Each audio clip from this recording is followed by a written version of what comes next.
Welcome back to the Coach Emery Show. I am host, Coach Emery, aka Emery McMillan, and today with me, I have super dope author, super dope person. As you can see on the shirt, she dope in real life. This is the author, Latrice Gleen, and I want her to introduce herself as always, and I'll jump in like I always do with a bunch of questions. Hey guys, so my name is author Latrice Gleen. I am author of 4 published books. I am also the owner, CEO of Dope in Real Life LLC, as well as Nicole L Fashion and Cosmetics LLC. Those are my 3 babies. Okay. I like that. I like that. Now, I know you brushed past them real quickly, but if you could only do one of those things for the rest of your life, which one would it be? And right now, I will stick with Dope in Real Life. Dope in real life. Now, tell me how that came about. We got a lot of announcements with that today. Dope in Real Life. So I was already a owner of Nicole L Fashion and Cosmetics boutique. That was my boutique. And then I said I wanted to branch off and start something that was my own, as far as my own brand, my own label, my own clothing. So I went ahead and I dived right in. And Dope in Real Life is something that people say all the time. I heard it over and over and over again. And I was like, well, let me just look it up and see if anybody got this trademark or, I got it as a business name and it wasn't. And I was surprised. So I said, oh, Dope in Real Life is meant for me to have. And that's how it started. Nice. I like Dope in real life. As y'all know, watching the show, talking to me in person, whichever way y'all do most, y'all know that's my word. Dope is my word, right? And so it's interesting that me and Treese live in the same city. We've met probably in passing, but having a conversation didn't happen until this year. And it's interesting that it happened this year because we both have a really interesting announcement to make right now. And I don't know if you want to do it or you want me to do it. You can do it. All right. So I saw the shirts. I say, yo, I'm blown away. She's like, what's up? Like, I'm like, yo, this is dope. She's like, I know. I'm like, no, like, not that it says dope. This is dope that, you're here and this is what's on the shirt. I'm like, we should partner up because I'm always talking about dope. I'm always expressing how dope things are in my sessions with clients, in my brand, at the end of my podcast. Every single time I say be dope, be great, peace. Like, it's just always dope. And so I'm like, you know what? Instead of me making a shirt that say dope on it, how about we partner together? And I rock your shirts on my show. So this is the introduction to that show. Now, going forward, you will see me rocking a Dope in Real Life shirt on a lot of my episodes because we are officially partnering together. The ink ain't dry yet, but we're gonna work it out. But you're looking at one of the sponsors of the Coach Emery Show. So this is my first time introducing a sponsor of the show to y'all. So appreciate you for understanding the vision that I had with that and having your vision enough in place to be a part of this movement that I'm building. Let me just say, I'm excited about it because it'll be actually my first partnership with Dope in Real Life. It's been a year since I started it. And so to have somebody that think it's dope and want to work with me in partnership with me and my brand, I appreciate that. Timing couldn't have been more perfect. Tell them how we physically met the first time at an event, which is crazy, at an event, Right. and just both going as being authors. And Right. then now it's established into being partners, and now I'm on the show. So that's a blessing in itself. That's dope. I'm ready. Right. It's dope, right? And see, what's crazy, she talked about an event that we were at together. So it was the Authors and Art event put together by Dave Stanfield. If you know him from I'm Living Be, Serenity Lounge. And it was amazing. It was a lot of artists. And I got there early, set up my table. And as soon as I walk in, I see her, right? And we're technically at that time, we're in the same room, like right next to each other. I'm setting up my table. She got all this stuff set up on her table. And I'm like putting my stuff together. And I'm like, yo, this the author girl that everybody be talking about. Every time I talk about my book, everybody, oh, you should talk to Treese. You should talk to Treese. I'm like, all right, cool. But I don't really know what that means. Like, you just reach out to somebody, say, I got a book, you got a book, let's be friends. Like, I don't know how that works. So this event put us in the same room, literally together. And then from there, we were in conversation with each other and the vibe was just dope. And we were like, yo, we should really connect on some things. And I walked back in there. I saw the shirts on the table and she had them perfectly folded, like she was, at Macy's, and it was like Dope in Real Life all over the table. I'm like, damn, this is fly. Like, all right, yo, let's talk about this, man, because I need something that says dope for my show. And she's like, okay, well, let's connect. Now, you know how when you say let's connect, sometimes people don't connect.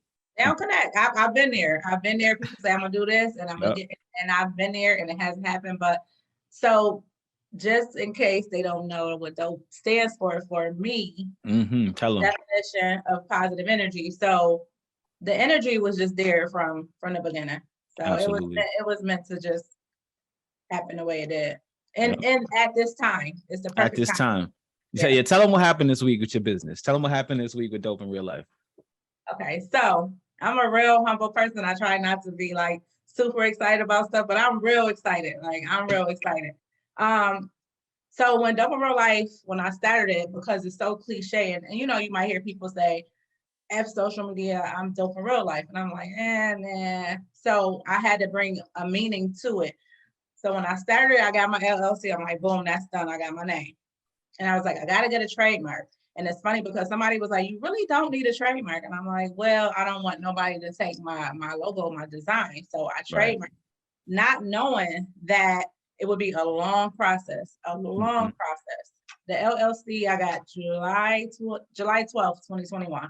And that's the same time I said, let me go ahead and trademark it. Well, I just got my official trademark papers on August the 10th, but they had sent it back to me twice, and I was like, oh my God, somebody else gonna have a logo. They're gonna deny me.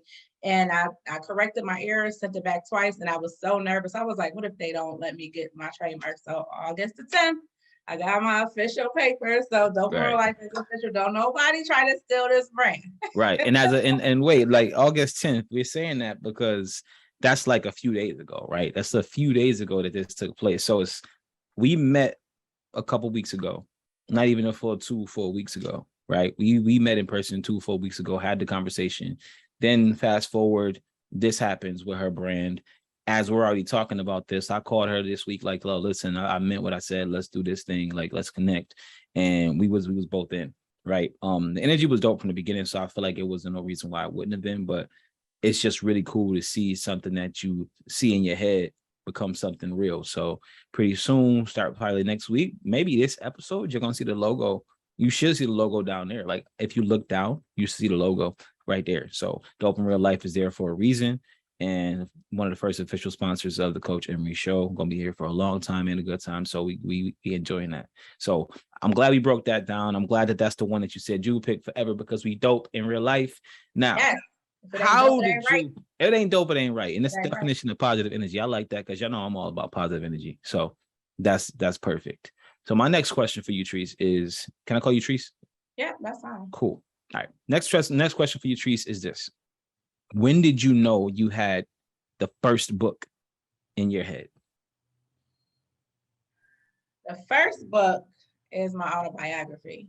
So I had started writing. I've always wrote, and I started off writing poems. But then I started writing things that happened within my family. So I started writing family things, you know, family matters or daddy's little girl. Like I just started writing stuff. That was like my therapy because growing up, I stayed on punishment a lot. So I would just always be in my room writing. And I couldn't stand my dad because he had me on punishment all the time.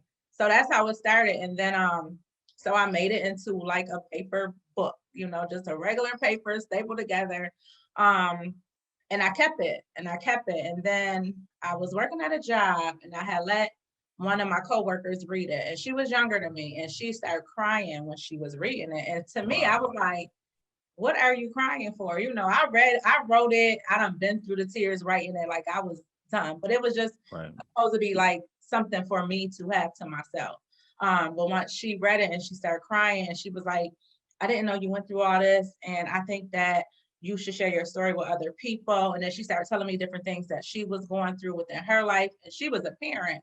I don't have any kids. So her situation was a little different, but she still related to some things that went on in my book. So I thought about it and I let one more other person read it. And I was like, you know what, let me just go ahead and look it up and see how I published this book. That was in 2011. We in 2022. So my autobiography came out in 2011. And once I put it out and the response that I got, it was amazing. And especially from like teenagers, I got to speak at a senior breakfast. So it was, I mean, it was dope. And that's my baby. And I still tell people, read this book, give it to your teenager, because, I talk about a lot of different things in that book.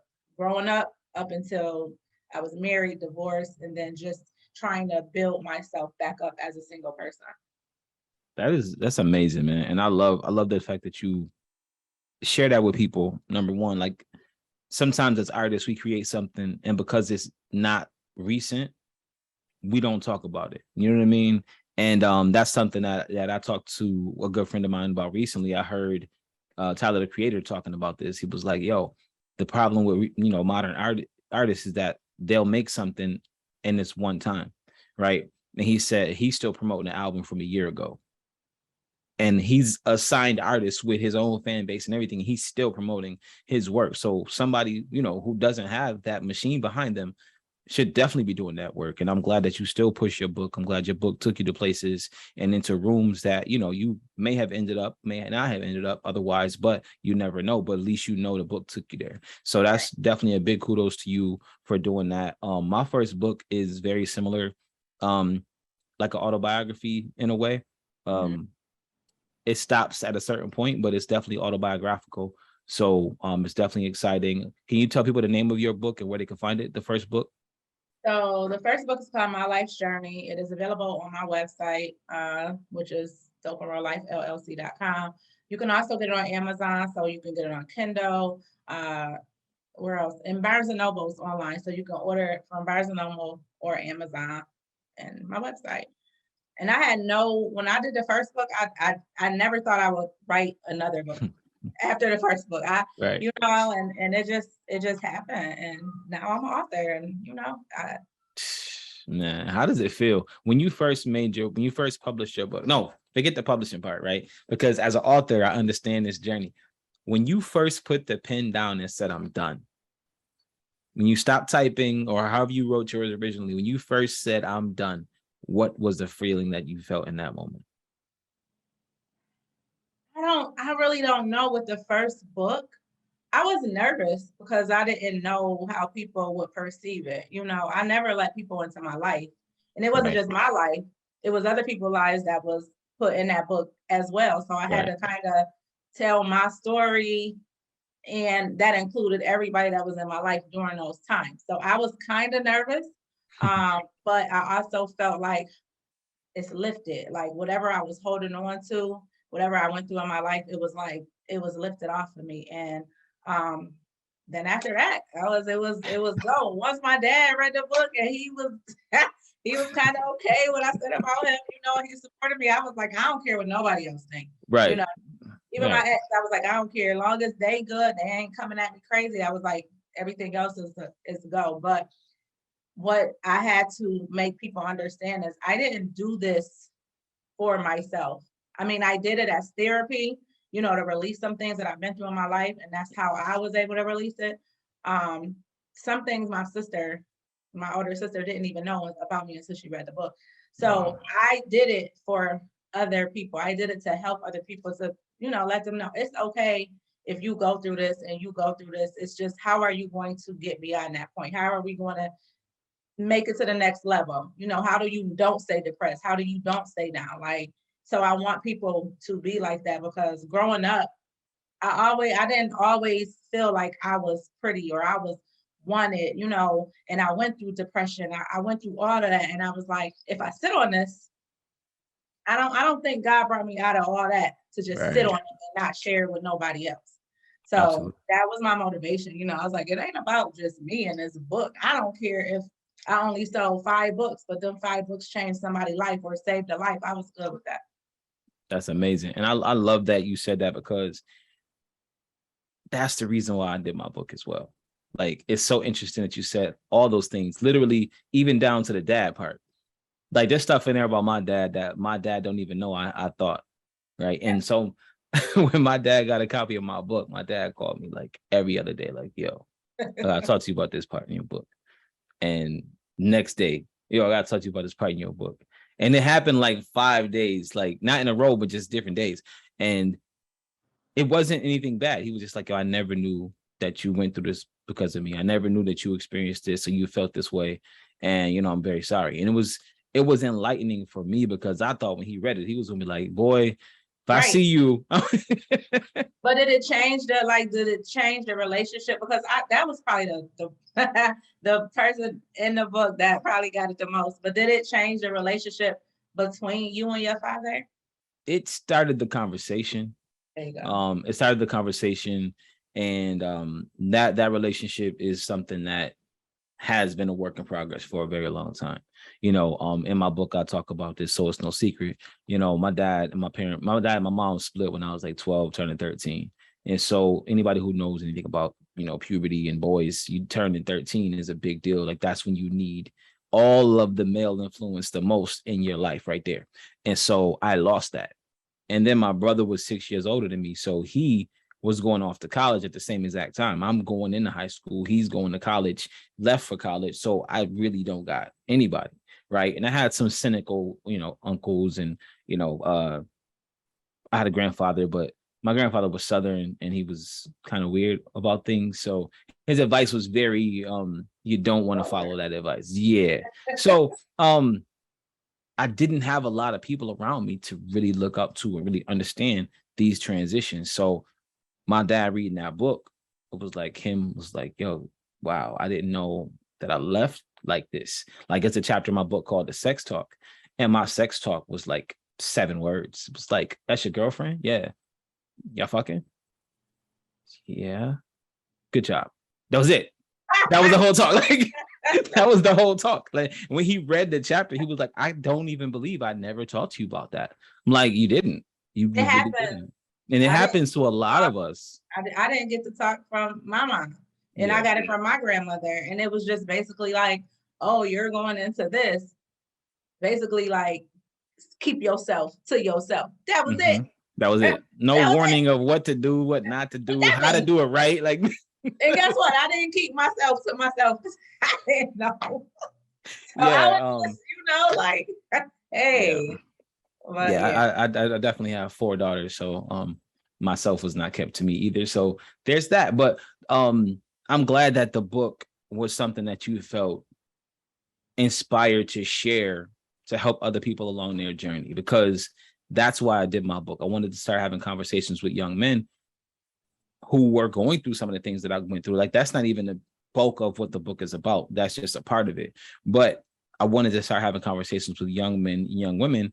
But, you know, young kids don't want to listen unless they know you, right? And they love knowing everybody's business. So I'm like, let me tell my business so y'all can know my business. And now we can talk because my business ain't that different from your business. Right. And then what I've learned is a lot of teenagers, because I have nieces and nephews, but I feel like, you know, I always wanted that relationship with my nieces to be like, y'all can come and talk to me about anything, I promise. I won't judge you, anything. Because I had an older cousin who allowed me to be like that with her. But now I feel like a lot of teenagers, they're just not open, and they feel like for whatever reason, they can't talk to someone older without probably being judged or looked at a different way. But like, for real, like they read my book, they know everything I've been through. And it's just like, let me know what you're going through before you do this or you do that. I can try to help you or save you from making that wrong decision. But a lot of times I think kids need to learn on their own. Absolutely. And then they'll get it. Because they be like, I know you went through it, but you was older. Right. Okay. I was older, but you're gonna go through the same thing. And the results in the end probably gonna be the same. Exactly. Exactly. And like I said, that's something that is amazing that you even gave them that blueprint to say, oh, you know what? This feels like that thing in her book. Let me not do this. You know what I'm saying? And that's really all it's about. It's not about making you make these different decisions. It's not about changing your thought process. Really, it's about letting you know that there's a lot of things that you haven't experienced yet. And I just want to give you a glimpse of what some of those things may be. And maybe you can navigate them differently than I did. Right. So that's really, you know, exciting to hear that your book did that for people around you and, you know, told the story for the people that were listening. So I love that. I love that a lot. And I thank you for putting it out into the world. That's dope in real life. Thank you. Absolutely. Now, you ain't stopped there, though. You said 3 more books. I didn't stop. You didn't stop. You did the Puff Daddy. You can't stop, won't stop. So I need to know What were the other books, fiction or nonfiction? They were fiction. Okay. You said that slowly, like some of it loosely based on reality. Yeah. Okay, so those are fiction books, but no. Yeah. Because Okay. I always gotta have something to go off of. Like when I write, I mean, I can elaborate on situations, but it's always something that triggers me to write about something. But yeah, I didn't think I was gonna write more books after that. So I say those are my adult books. Okay.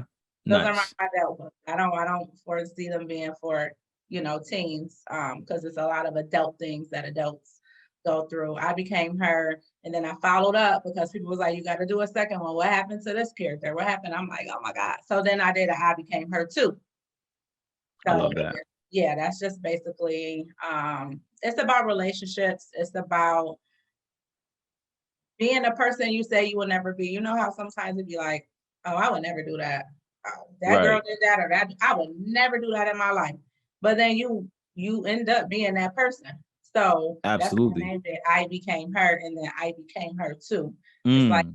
this person had their life straight, everything was perfect, perfect, perfect.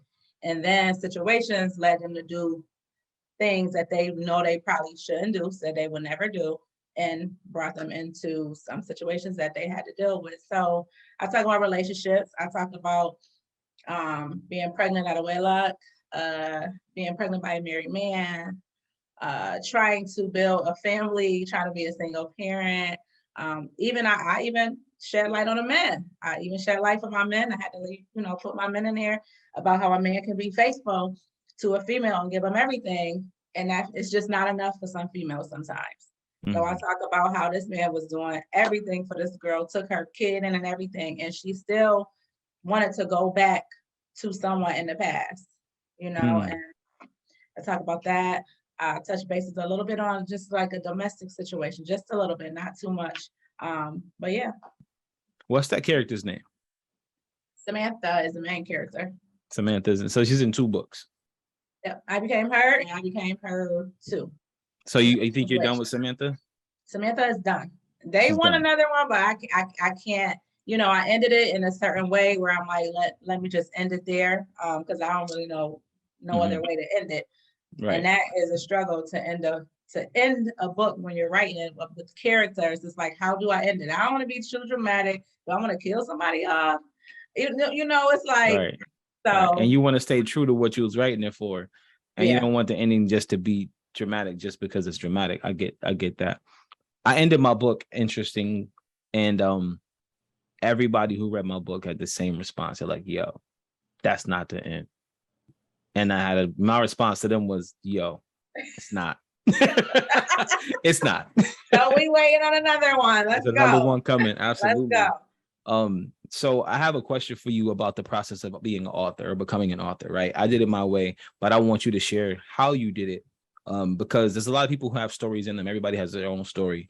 And I want you to share just a little bit, maybe like a 2-minute version of how that process goes, right? Once you have the book written, Mm. what's the next step in your mind? So for me, in the beginning, I was lost. I didn't have nobody to go to, and ask how to do this, how to do this.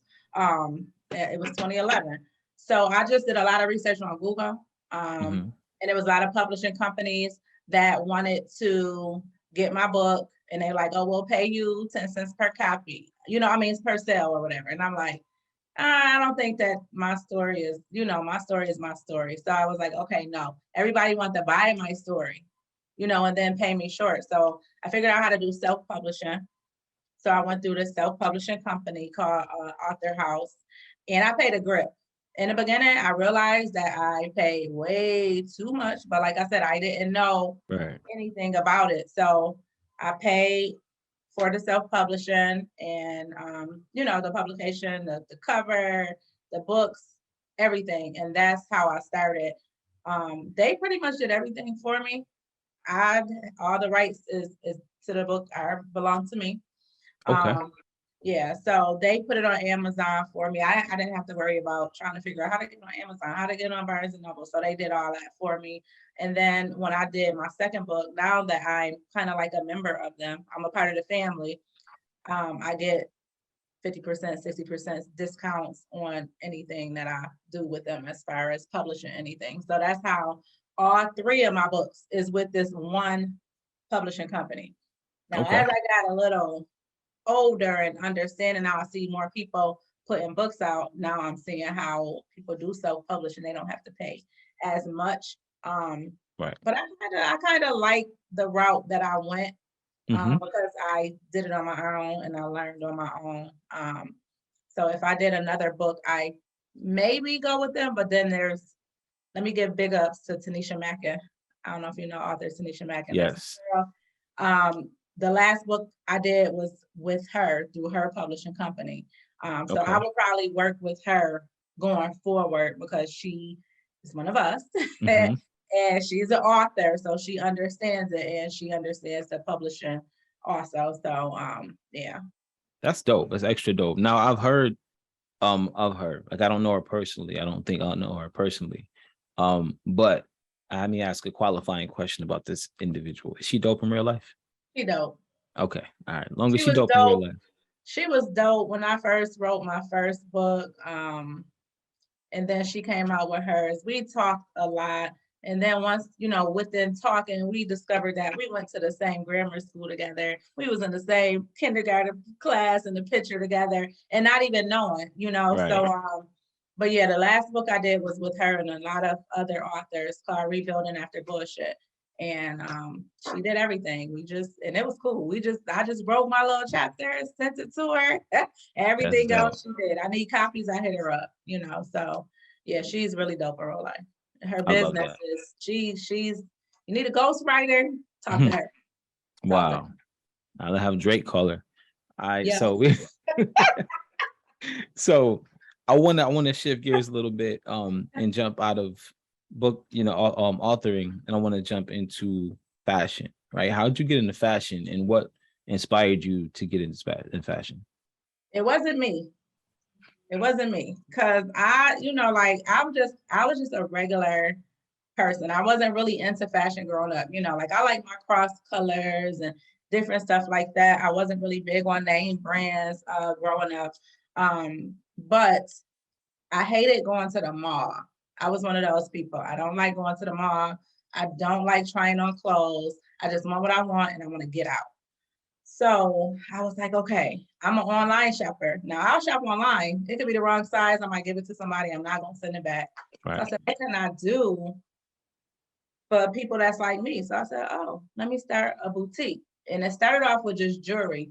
I learned how to, get my reseller's license and do all that stuff. And I started selling jewelry, lip gloss, little stuff like that. And then once I seen like, oh, it's a bigger world out here. Like you can sell clothes, Right. So then I started getting into selling clothes and I went in a shop with my sister and that's how I started out. And then it was purses. So it's like, it ain't nothing I haven't sold except for food, basically. And that sounds like it's on the way. No,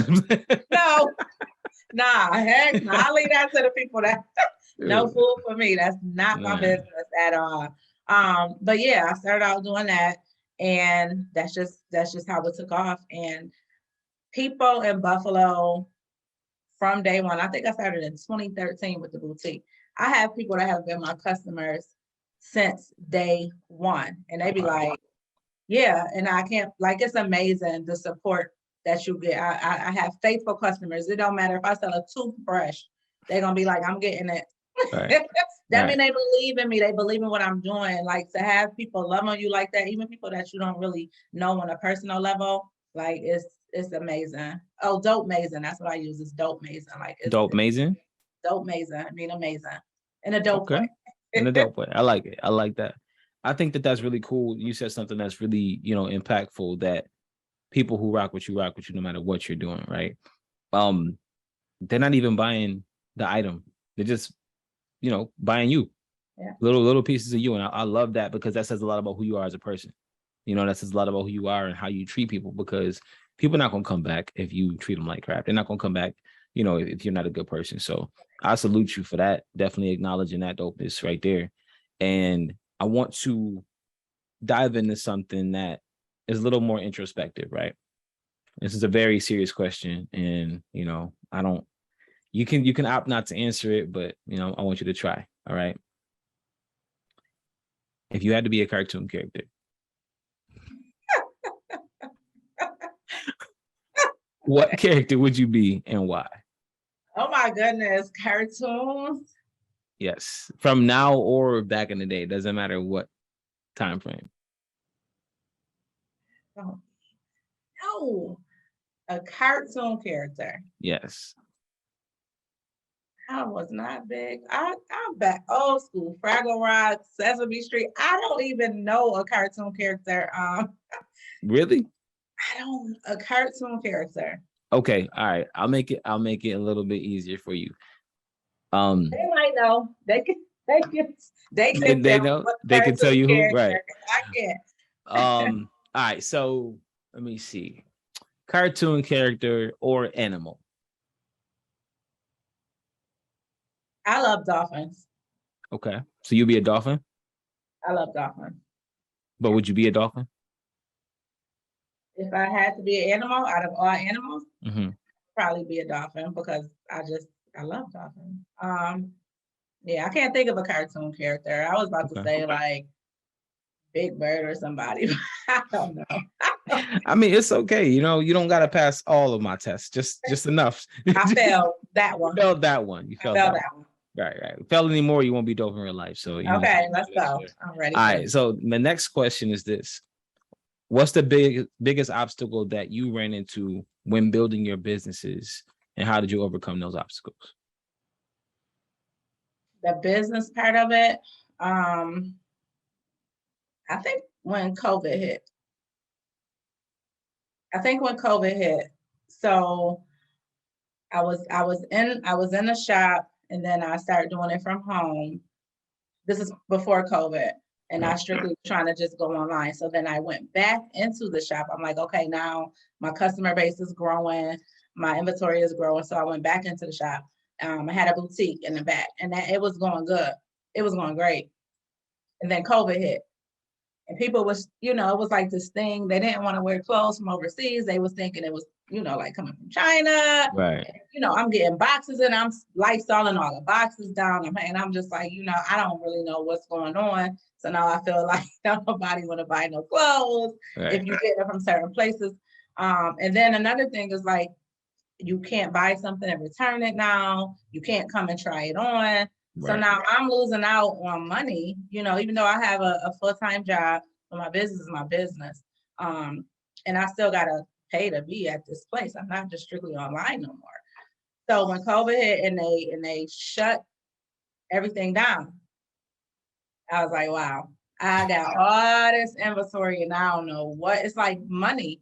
It's just money that's sitting, money that's wasted. I tried for the PPP law. I tried for everything. I didn't get it. I didn't get the help. So that was disturbing because I'm like, I got a legit business.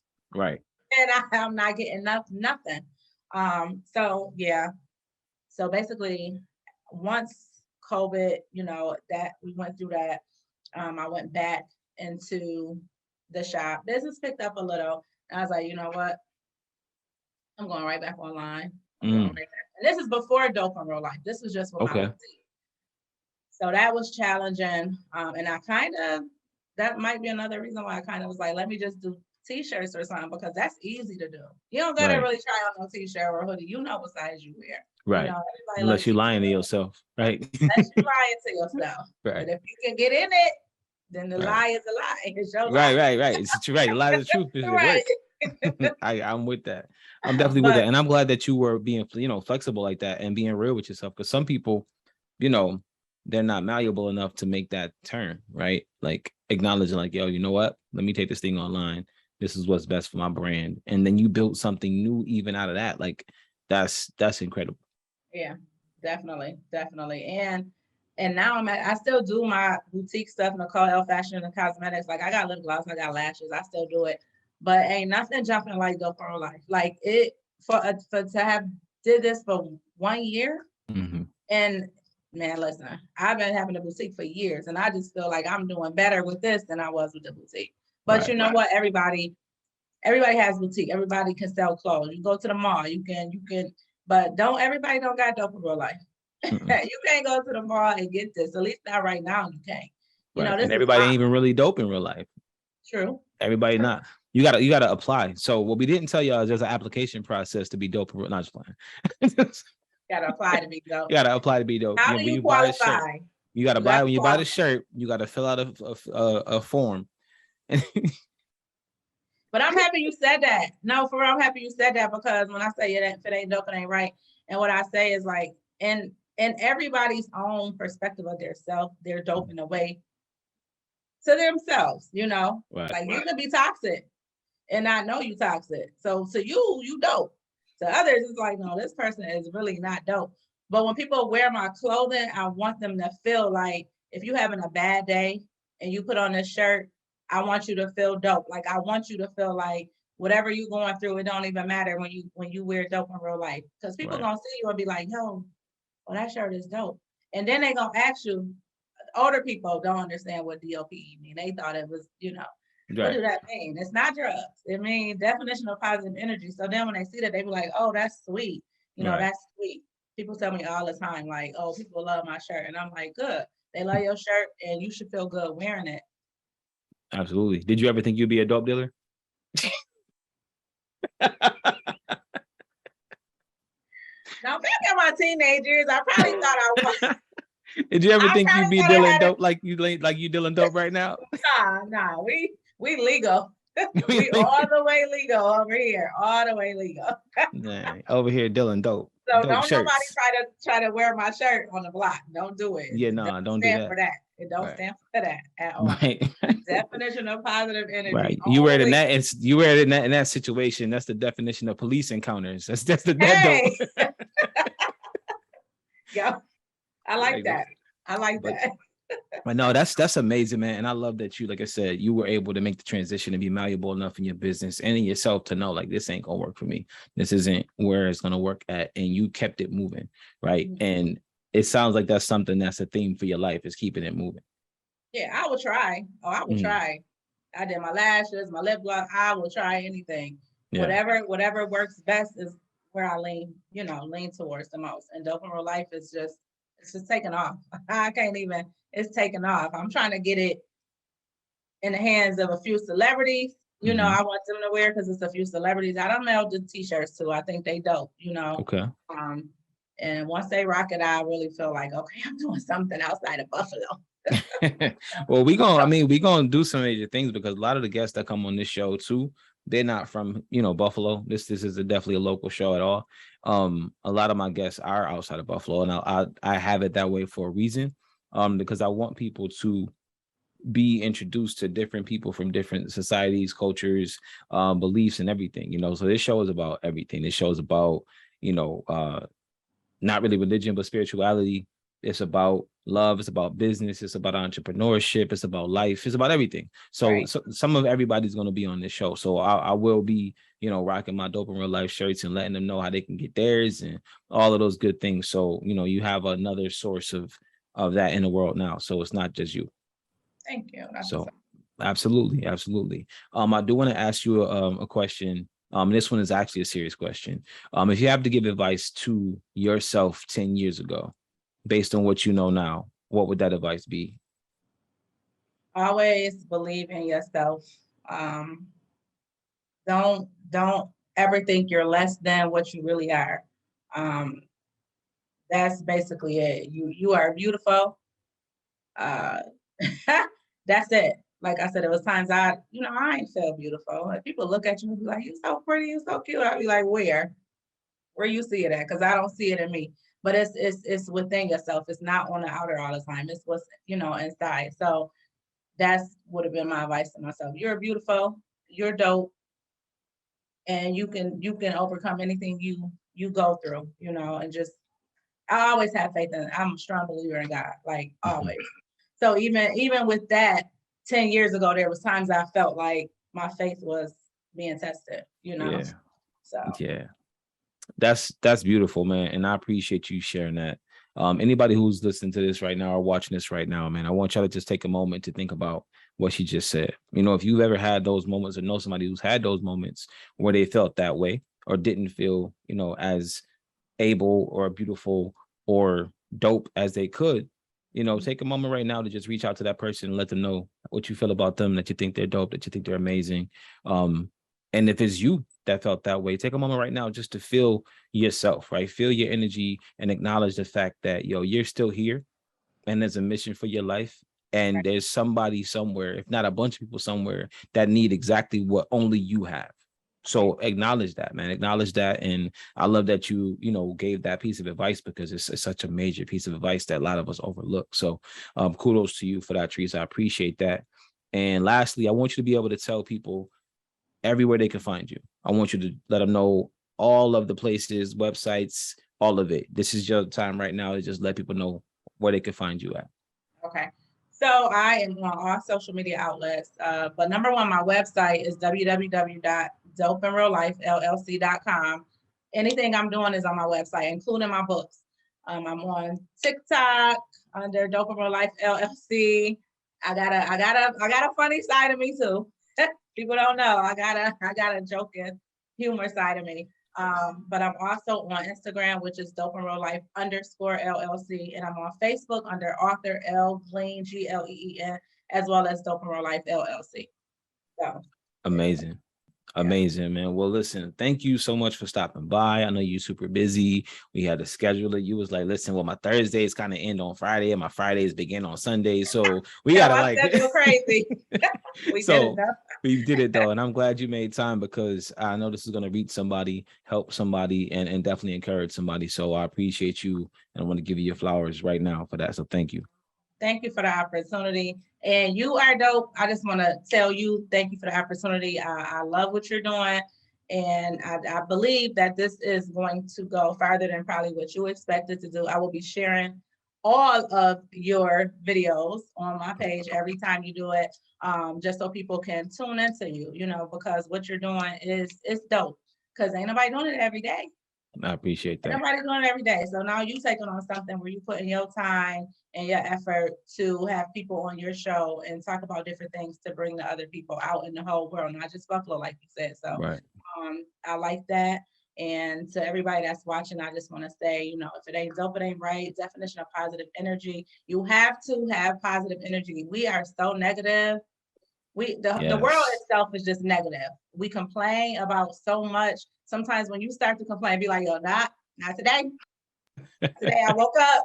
Right. Somebody ain't wake up. I woke up. Catch yourself. I have a dope day. I have a good day.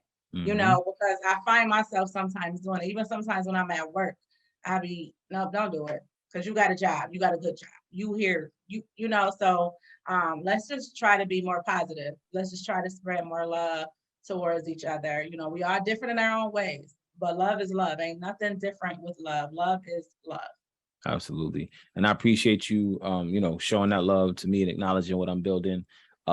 Anything I do really is not for self, you know, it's not for self, and it's always for the bigger picture. So I'm glad that you're able to see that, you know, as a creative. I don't doubt that you see the bigger vision for this.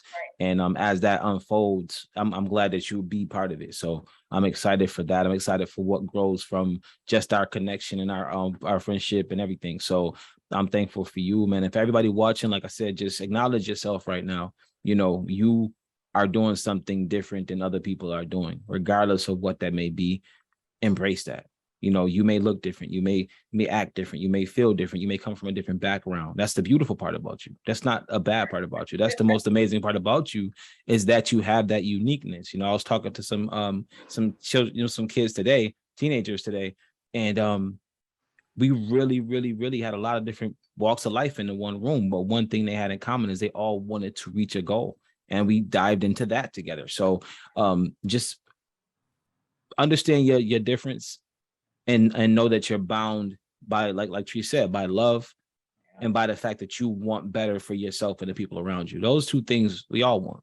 So again, as always, man, thank y'all for staying locked in with me. Thank you, Trees, for coming by, making time. I want those pictures on your wall. Those are dope. You can go ahead, just send them to me. And but as always, y'all, thanks for locking in with me. Thanks for checking out the Coach Emery Show. As always, be dope and be great. Peace. Great. Peace out, y'all.